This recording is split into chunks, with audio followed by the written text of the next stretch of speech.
Thanks for dropping by. In today's video we're going to look at the basics of animation. Almost every control in Fusion, from sliders to checkboxes, can be animated or altered with built-in modifiers or user-definable expressions. To animate any value, right-click onto the control and select Animate. In this case, the animation is applied to the center of an ellipse mask. The control is now in auto keyframe mode. That means if the current time is changed and the value is modified, either on screen or numerically, a new keyframe will be set automatically.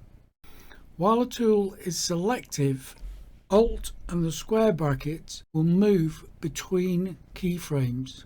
With the tool selected, if we go into the keyframe panel, open up the actual tool and we can see the keyframes. We can alter the keyframes here to make them further apart, or we can select both of them and we can move them along the timeline so they start and end at different times. If we want a more in-depth view, we can go to the spline viewer. Again, we just need to highlight the tool in the header. The tool itself must be selected. We can then select Fit and we can see the keyframes in the viewer. Here we've got lots and lots of options. I've actually produced a video about the spline view, and I'll put a link in the description, and depending on how you're watching this, there may be a card pop up at the top. Just close the spline viewer. Now we did come to a control and we right clicked on it and we selected Animate.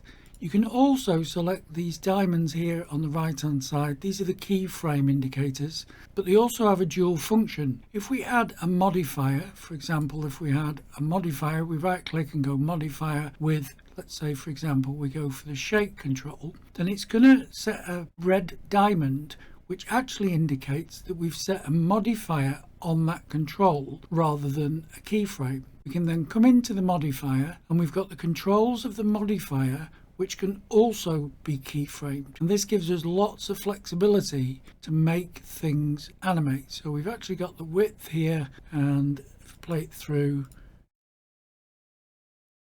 then we've got the shake operation on the width. Go back into the tool, we can double click to reset the control to its default. However, if we look at the height, you can see this little dot underneath. If we set a keyframe here, moved the playhead, and then we select this little dot, what this will do is set the tool to its default, but it will not remove the keyframe. And this is really useful if you want to bring something back to its default, say from 0. Opacity, for example, would be really good for using this to go from 0 all the way to its default. So that is really basic animation inside Davinci Resolve. It's extremely powerful. It's well worth spending a lot of time in the spline editor.